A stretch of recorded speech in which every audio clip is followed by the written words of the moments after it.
En esta clase de anatomía de hoja, ¿sí? Vamos a primeramente comentar un poco cómo se organizan los tejidos adentro de la hoja y cómo es que se da el desarrollo de los mismos. Vamos a ver características diagnósticas de hojas de eudicotiledóneas, de hojas de monocotiledóneas y vamos a ejemplificar hojas de gimnospermas con el caso de la hoja de pino. Muy bien, entonces si miramos lo que es el esquema general de esta planta que hemos estado utilizando a lo largo del curso, vemos que la hoja, ¿sí? Digamos, lo que comparte con tanto el tallo y la raíz es el hecho de que nos vamos a encontrar a nivel de lo que son los tejidos de la hoja, los tres sistemas de tejidos que teníamos tanto en tallo como en raíz, es decir, el sistema vascular, el sistema dérmico y el sistema fundamental. Pero vamos a ver que tanto la forma del órgano con cómo los tejidos de estos sistemas se encuentran organizados adentro no podría ser más diferente. ¿Sí? La forma del órgano en general es aplanada, ¿sí? Por lo que la simetría interna deja de ser una simetría radiada y pasa a ser una simetría bilateral. Ahí tenemos una diferencia importante con respecto a los otros órganos. ¿Sí? Eh, Dada esa forma, ¿sí? Vamos a ver que ya no vamos a reconocer las mismas regiones que encontrábamos en el tallo y en la raíz.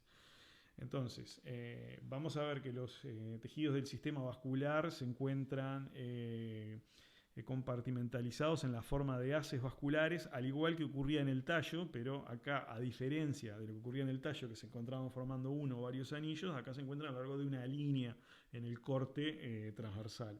¿Sí? Luego vamos a tener una epidermis, al igual que en tallo y en raíz, ¿sí? Recubriendo el cuerpo de un órgano en estado de desarrollo primario, que es la hoja.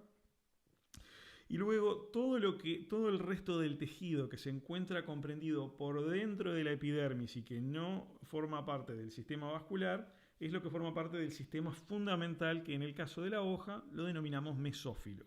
¿Sí? Esto quiere decir simplemente lo que está en el medio de la hoja, eso es lo que quiere decir la palabra mesófilo. ¿Sí?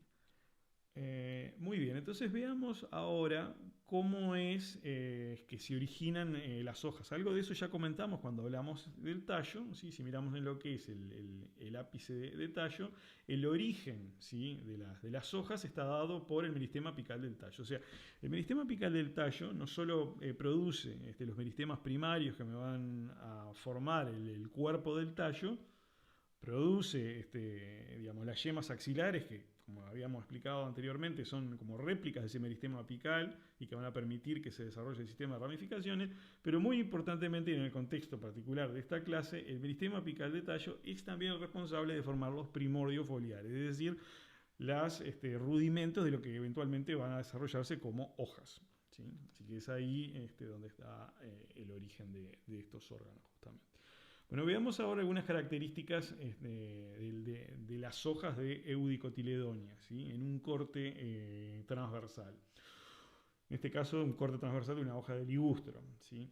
Una de las características de las eudicotiledonias es que su sistema de haces vasculares sigue un patrón reticulado, ¿sí?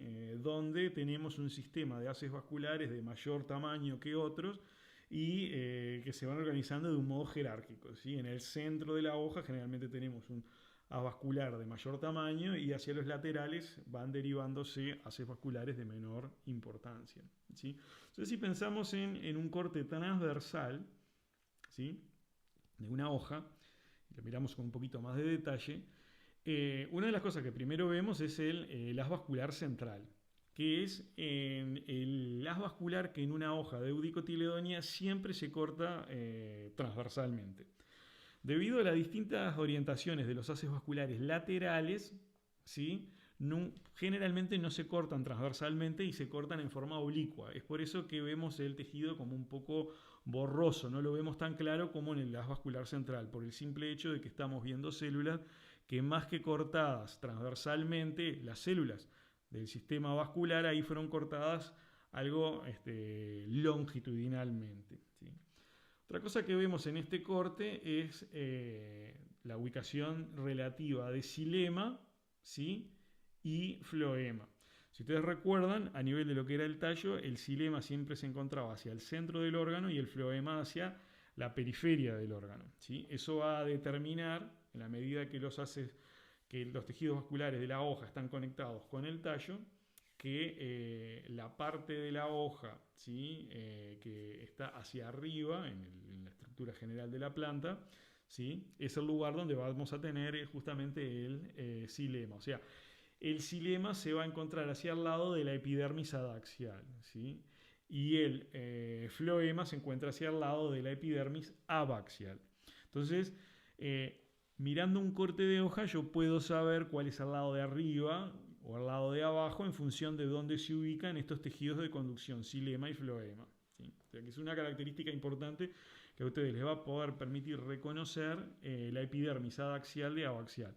Y digamos, bueno, usualmente también la epidermis adaxial presenta una cutícula más gruesa que lo que es la epidermis abaxial, pero digamos, hay algunas diferencias y variaciones que hacen que eso no sea 100% confiable, por lo que el criterio definitivo para que ustedes puedan definir cuál de las dos epidermis es la adaxial o la de las y cuál es la abaxial o la del embés es la posición relativa de xilema y de floema. Otra cosa que vemos en este preparado es dentro de lo que es todo ese tejido del sistema fundamental que está entre las dos epidermis, lo que llamamos el mesófilo. Bueno, vemos una zona que llamamos mesófilo en empalizada, que es de células, si se fijan, que están muy compactamente dispuestas, que es el lugar donde se lleva a cabo la fotosíntesis, justamente. Y después vemos otra zona de células con unos espacios intercelulares bastante mayores, que es la zona de mesófilo esponjoso, ¿sí? Que es donde van a darse todos los intercambios gaseosos, ¿sí? Digamos, esto se condice con la forma, con la típica conformación de un mesófilo dorsiventral, donde tenemos que de un lado tenemos mesófilo en empalizada y de otro lado tenemos mesófilo esponjoso. Pero hay muchas otras variantes dentro de cómo pueden organizarse estos tejidos dentro del cuerpo de una hoja, ¿sí? Recuerden que las hojas son los órganos más diversos que presentan las plantas y eso no solo se manifiesta en la forma externa, sino también en la organización interna de los tejidos vasculares, ¿sí? Si prestan con atención, ¿sí? Del lado de la epidermis abaxial, inmediatamente por debajo del haz vascular, vemos también mucho colénquima, ¿sí? El colénquima es un tejido mecánico que normalmente está presente asociado a los haces vasculares.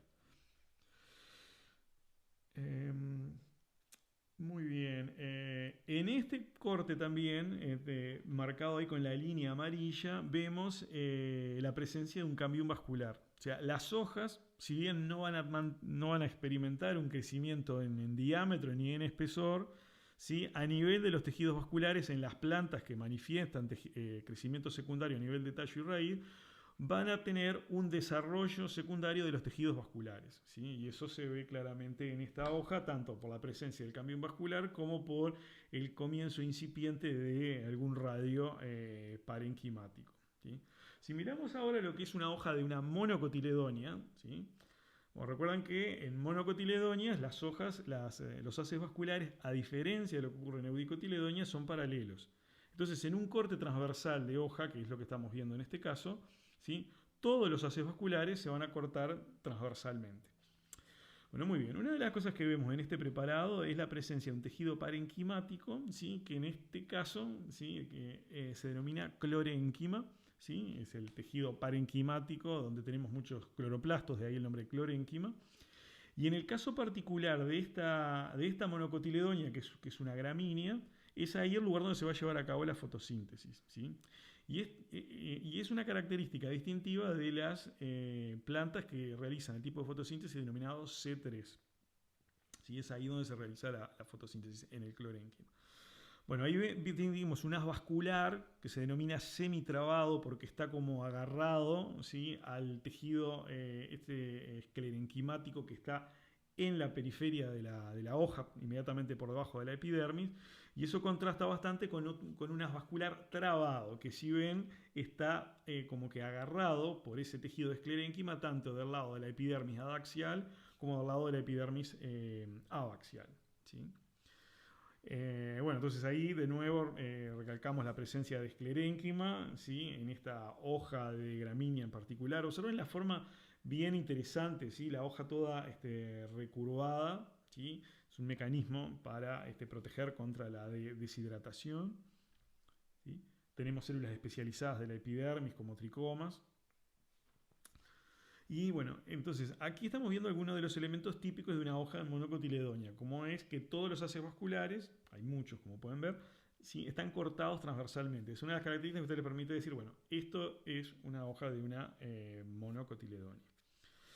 Si miramos ahora un corte anatómico de otra hoja de monocotiledonia, en este caso es otra gramínea, en este caso es una planta de maíz, ¿sí? Vemos algunas otras peculiaridades en este corte de hoja, ¿sí? Por un lado vemos que los haces vasculares se encuentran rodeados por unas células parenquimáticas bastante grandes, que son las células de la vaina del haz vascular, ¿sí?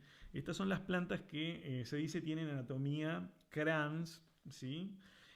Kranz es una palabra alemana que significa corona y con eso hace referencia a esa vaina de células parenquimáticas, que es el lugar donde se va a llevar a cabo la fotosíntesis, ¿sí? Es decir, la fijación del dióxido de carbono, ¿sí? El trabajo del arrubisco se lleva a cabo dentro de esas células, ¿sí?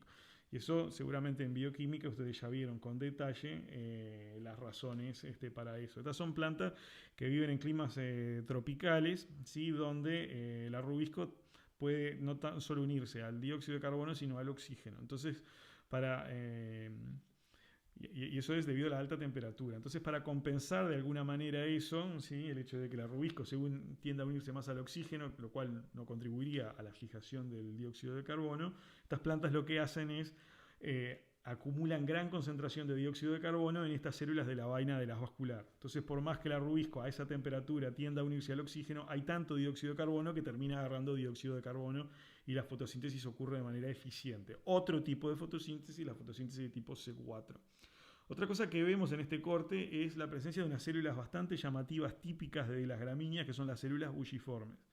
Estas células, ¿sí? Se cree participan o que cumplen básicamente con dos funciones. Una es a través de la pérdida o ganancia de humedad permitir que la hoja se enrolle, ¿sí? Y de esa manera esté menos expuesta a perder agua. Y otra función que se ha hipotetizado para estas células es que ayudarían a la difusión de luz hacia el interior de los tejidos de la hoja para la realización de la fotosíntesis. Y bueno, para terminar vamos a ver lo que sería un corte transversal de una hoja de una gimnosperma, en este caso pino, ¿sí? En los pinos las hojas se disponen en acecillos, ¿sí? Digamos, salvo una excepción, en caso de una especie donde se presentan en forma solitaria, en general, al menos lo que son las hojas fotosintéticas, se presentan en acecillos, ¿sí? Y de hecho la forma en corte transversal que va a tener una hoja de alguna manera me evidencia cuántas hojas hay en ese acecillo. Entonces en este caso, ¿sí? Estamos viendo el corte transversal en realidad de las dos hojas que están en un de estos acecillos, ¿sí? Entonces, una de las cosas que primero reconocemos es la presencia de un haz vascular, ¿sí? Y dentro de ese haz vascular vemos que hay un tejido verde, ¿sí? Que está como hacia el lado de la derecha. Bueno, eso sería el floema, ¿sí? Entonces, la presencia de ese floema en esa posición me evidencia que esa epidermis que está marcada ahí es la epidermis abaxial. El lado de la hoja que se presenta bastante recto y no curvo se correspondería con el lado de la epidermis adaxial o la epidermis del haz de la hoja. Otra cosa que vemos en este preparado es la presencia de estomas invaginados, ¿sí? Eso es un mecanismo para proteger contra la deshidratación. Es decir, las células estomáticas se encuentran no a nivel de la superficie de la hoja, sino que un poco hundidas, ¿sí? Se genera como una suerte de cámara inmediatamente por fuera del estoma, ¿sí? Eso es bien típico en gimnospermas. Otra cosa que vemos en esta hoja de pino es una cosa muy interesante, es la presencia de tejido parenquimático denominado en este caso en particular mesófilo plegado, porque las paredes, y ahora vamos a ver una imagen en mayor detalle de esto, las paredes primarias de esas células parenquimáticas se encuentran con una gran cantidad de invaginaciones, lo cual aumenta la superficie de contacto, ¿sí? De las células entre sí, de las células con el medio, con el sistema del apoplasto, ¿sí? Y lo cual favorece la difusión de sustancias de los fotoasimilados, ¿verdad? Otra de las cosas que vemos en este preparado es el tejido de transfusión, ¿sí? Que es el tejido responsable de realizar el transporte entre los fotoasimilados producidos en el mesófilo plegado a el floema en los haces vasculares, ¿sí? Y bueno, obviamente de llevar también el agua que lleva el xilema, el agua y los minerales del agua y el xilema al mesófilo plegado, por eso tejido de transfusión, ¿sí? Otra cosa que vemos en el preparado es la presencia de canales resiníferos, ¿sí? O sea, unas estructuras secretoras responsables de esa sustancia algo pegajosa que tienen las hojas de gimnosperma, que actúa a modo de protección del órgano contra la acción de predadores, ¿sí? Si miramos con un poquito más de detalle justamente las células del mesófilo plegado, vamos a ver esas invaginaciones que les comentaba recién que permiten una mayor superficie de intercambio de sustancias, ¿sí? Y bueno, con esto terminamos esta breve introducción a lo que son las características de algunas de las hojas que vamos a ver en la clase práctica.